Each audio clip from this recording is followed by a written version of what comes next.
الحمد لله نحمده ونستعينه ونستغفره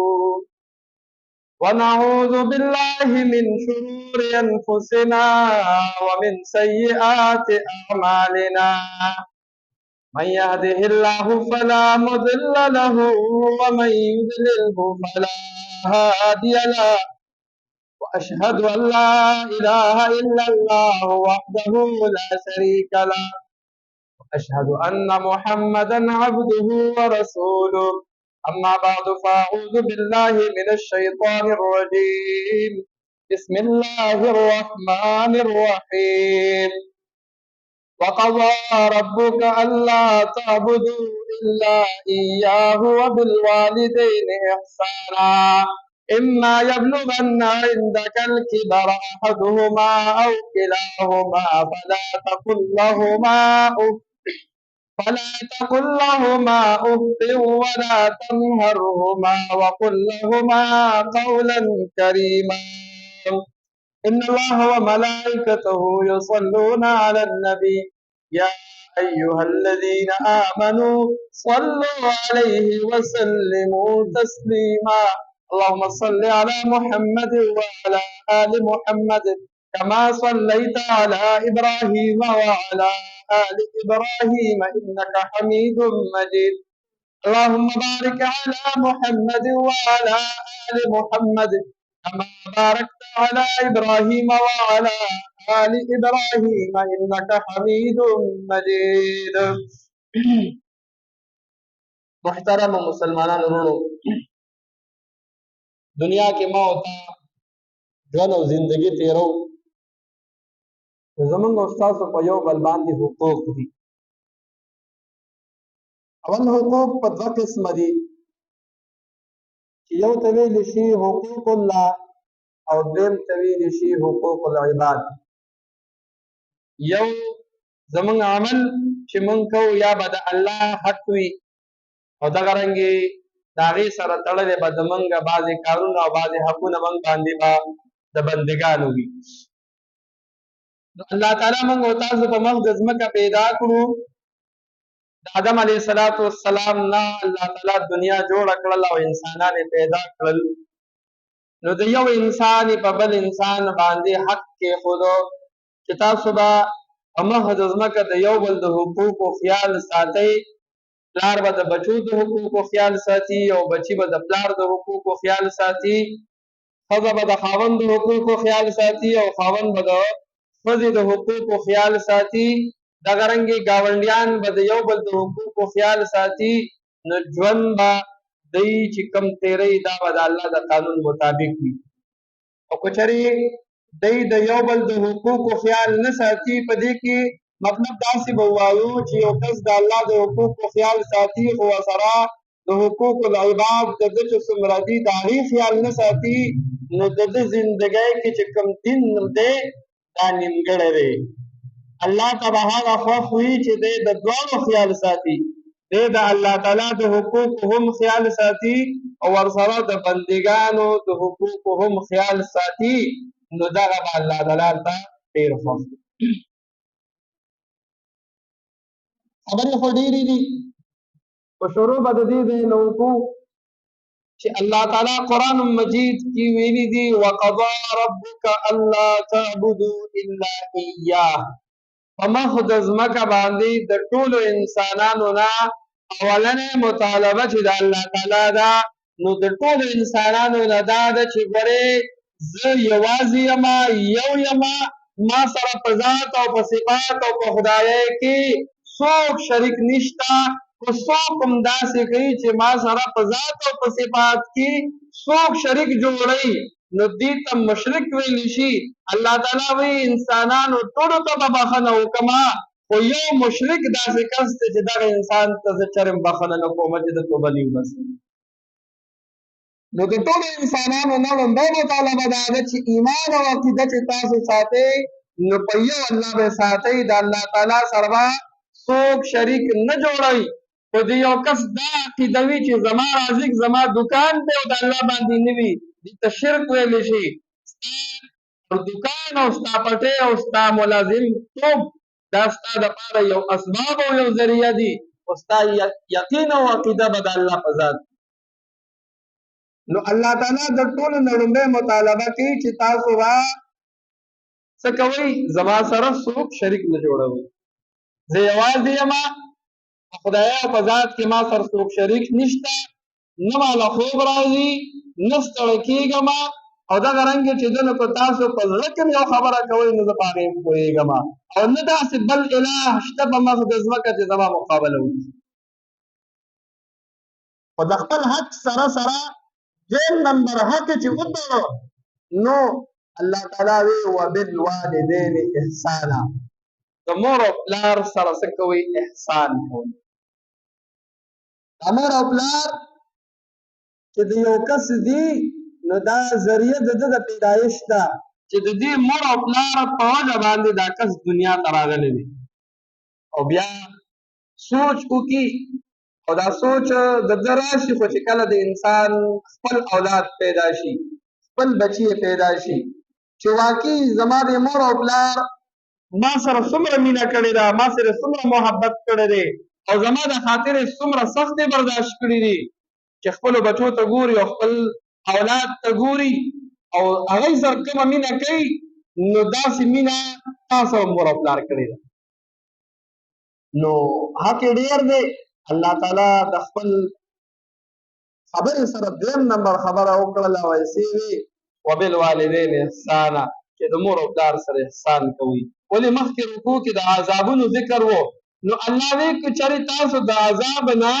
ځان ساتئ، وایي چې موږ ته د عذاب میلاو نه شي، نو د هغې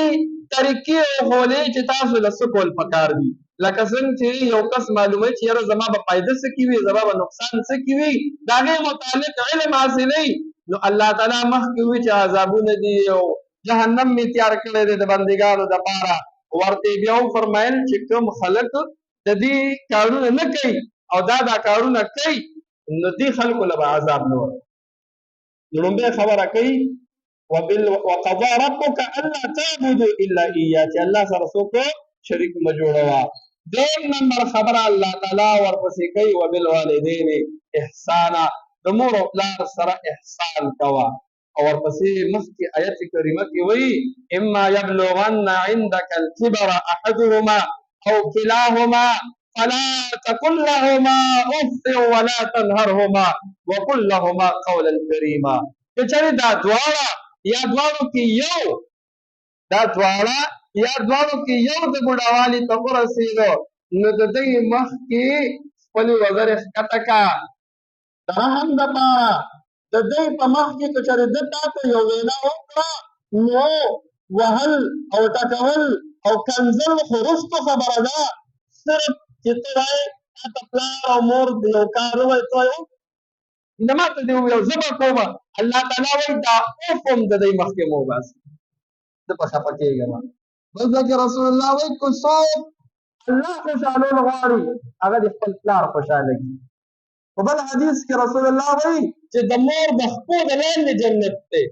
دا بار بار چې ما او تا باندې حقوق کېښي په بچو باندې حقوق کېښودل چې ګورې تاسو به د مور او پلار قدر او احترام کوئ، تاسو به د مور او پلار قدر او احترام کوئ. او علماو لیکلي دي د پلار او مور دومره حق دی که چېرې دوی جرجې ته د عبادت دپاره بوځې نه په شا باندې چې ته به په شا کې چې هغه پلار چې دی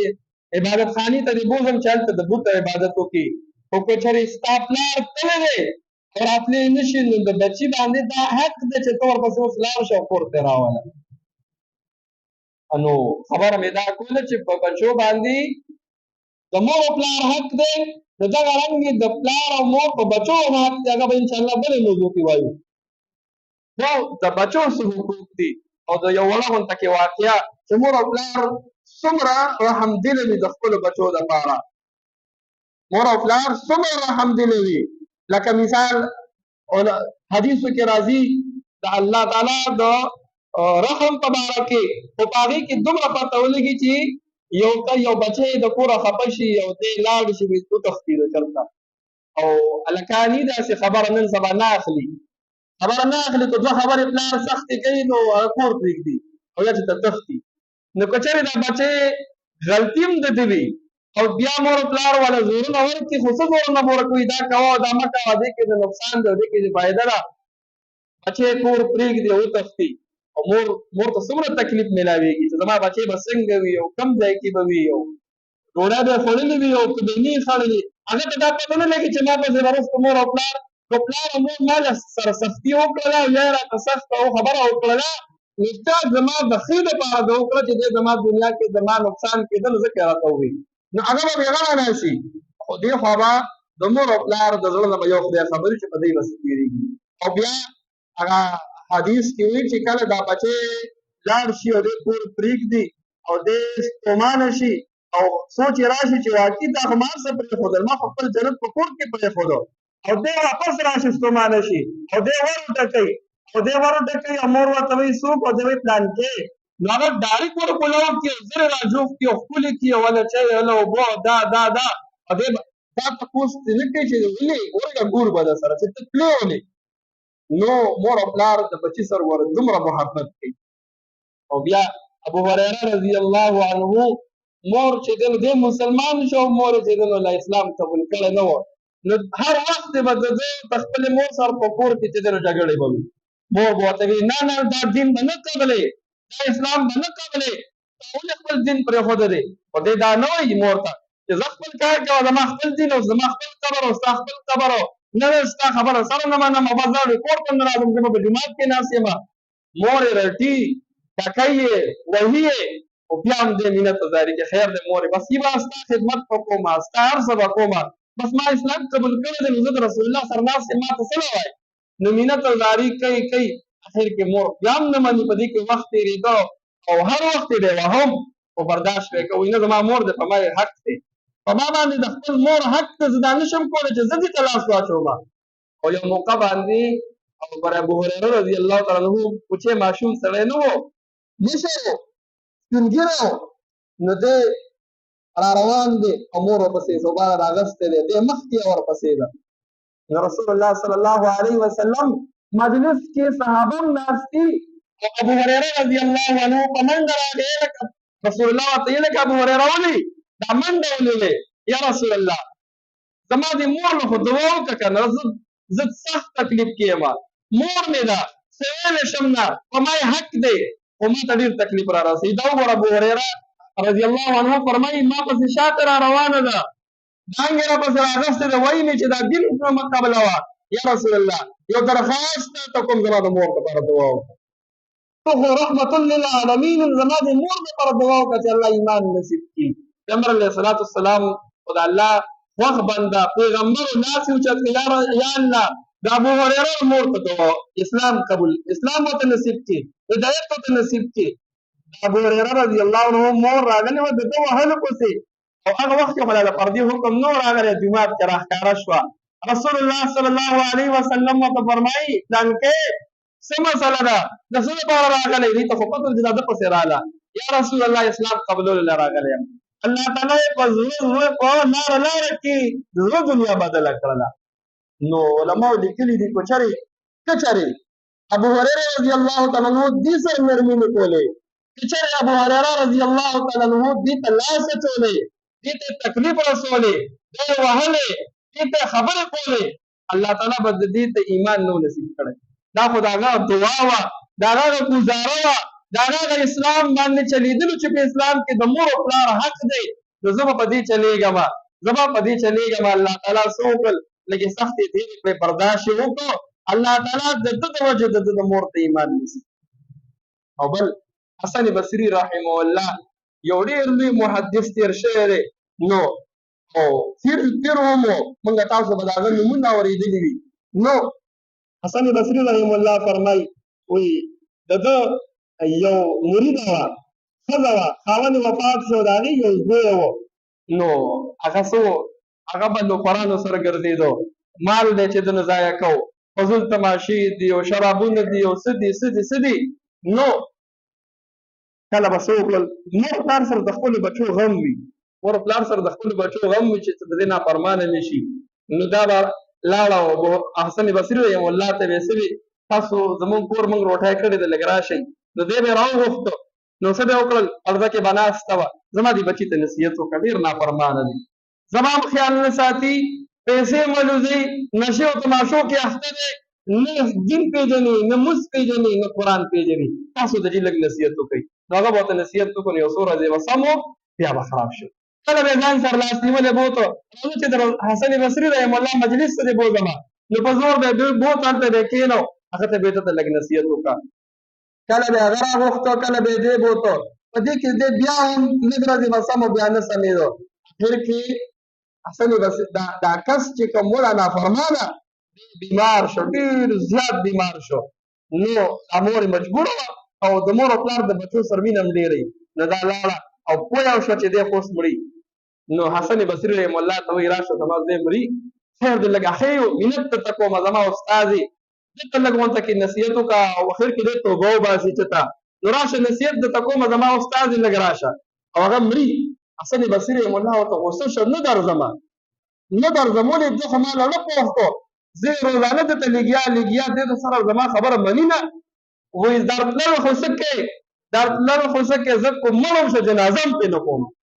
نو مور یې پلاره را روانه ده او مور سره مور او پلار سره خو د بچو هم ورسره د دنیا غم وي هم ورسره د آخرت غم وي نو ډېره زیاته خفه ده پلاره جاړي راله دی ورته وایي مور یې حسن بصري رحم الله سوې زما استاد سوې راځي که نه راځي وایي هغه دومره تا خفه کړی دی دومره دې خفه کړی دی چې هغه خو راتله خو لرې خبره ده وایي هغه وایي که چېرې مړ شه جنازه هم پرې نه کوم نو دې مور ته وایي مورې واقعي عمل زما ډېر زیات چې دی نو خراب و عمل مې ډېر زیات خراب و ما نه ستا حق ادا کړی دی او نه مې د الله حق سم ادا کړی دی ما د سره څه خبره منلې نه ده خو زه ستومانه یم او ما ته پته ده چې هغه جنازې له نه راځي هېڅوک هم جنازې له نه راځي نه دفن نه راځي او نه کفن نه راځي داسې به وکړي دا خپله روپټه به راوالې ما به د خپې نه وتړې او د دې کور نه مې بهر راکاږې او دغه رنګ یو د کچره چې د هغې ته مې غوزار کړي بس زما دغه وصیت دی او دا چې د ځان سره واله نو مور لا خفه کېږي چې د بچي دا خبره اوري په دې کې چې دی نو د سا ورکړو مور انتهایي خفه ده چې اوس به څه کومه زه به څنګه خپل بچی په خپله را راکاږم او کچرې ته مې غورځوم او وصیت یې هم کړی دی په دې کې حسن بصري رحم الله وروډه به راغی او ورته وایي مورې پرده وکړه زه راغلی یم او زه ستا بچي له غسل ورکوم دی ورته وایي غسل به وروسته ورکړې خو مې راته خبره وکړه ته خو راتلې نه تی خو هغه د وفات نه مخکې هم نه راتلې او تا وایي چې جنازه هم پرې نه کومه وایي ته چې کله رالې وایي زه سملاستم او ویده شوم او خوب کې مې الله تعالی سره ملاقات وکړو وایي ما ته یې وایي چې کوم بنده ما طرف ته راتله غواړي ته هغه له نه ځې ته په هغه جنازه نه کې نو زه ځکه راغلی یم د ده ګور کفن به م کومه په ده به جنازه م کومه خو دا خبره مې صرف د دې دپاره ذکر کوله چې دا د مور هغه محنت د خپلو بچو سره چې هغې څومره ژړا او فریاد وکړو دغه رنګې د بیا بتله نو کوشش وکړو مور او پلار زمونږ دپاره د دعاګانو یو ذریعه ده شیخ ادریس صاحب وایي موږ چاته دا نه وایو چې دا وکړه او دا وکړه دا وکړه او دا والا وکړه په دې خوشحالېږي وایي ته سوچ وکړه هغه کار او هغه خبره وکړه چې بس ستا پلار او ستا مور تا ته دعا وکړي ستا پلار او ستا مور د هغوی نه دعا واخله نو زما ځوانانو ته او هغه مشران هم دي چې د هغوی مور او پلار ژوندي دي ګزارش دا دی ګورئ دا به نه وایو چې بس موږ ژوند تېر کړو دا ګورئ لوټکي دي بس ځي راځي نن ته بچی ستا پلار موجود دی نو سبا له به دا لوټکي تاو شي نو ته به پلار شي او ستا بچي به رالوي شي او چې څنګه دې وکړو هغه شانتې به کوې هغه مشرانو چې متل کړی دی جیسا کروگے ویسا بروگے نو دا دروغ نه دي چې څنګه دې وکړل دا یو روټین دی چې تا د مور او پلار خدمت وکړه نو ستا بچي به ستا خدمت کوي او په دې کې علماو یو طرف ته اشاره کړې ده وایي چې کوم کس د مور او پلار خدمت وکړي نو د ده بچي به د ده خدمت کوي وایي دې کې یو طرف ته دا اشاره هم ده چې الله تعالی به دله بچي ورکوي هغه ځوانانو ته هم وایم چې دا ځان سره یاد وساتي چې الله تعالی به تا له بچي هم درکوي دویم نمبر خبره دا ده چې ته د مور او پلار خدمت وکړي نو مطلب دا چې الله تعالی به تا له عمر هم درکوي چې ستا د بچو خدمت به تا ته ښایي د دې کې دا دوه خوش خبرې دي نو کوشش ته دې وکړو چې الله ژوند راکړی دی چې خپل پلار او مور څه کړو خوشحاله ساتو چې کله زمونږ مور او پلار زمونږ نه خوشحاله وي کور کې به جنګونه نه وي جګړې به نه وي دا جنگ او جګړې د څه د وجې راځي؟ بچې د پلار حق نه ادا کوي، د مور حق نه ادا کوي، پلار د بچي حق نه ادا کوي. دا به نه وایي چې بعضې ټایم بعضې موقوف وي چې پلاران په بچو زیاتې او ظلم کوي، انشاءالله به بیا وایي بلې جملې. خو نن دلته دا وایم چې جنګونه صرف د دې د وجې راځي چې بعضې ټایم به انګور د خواښې حق نه ادا کوي، خواښې به د انګور حق نه ادا کوي. د هغې نه مسلې جوړې شي او جنګونه جوړ شي او بیا دا جنګونه او جګړې دومره حد ته ورسي چې قتلونه جوړ شي. موږ او تاسو وینو نن سبا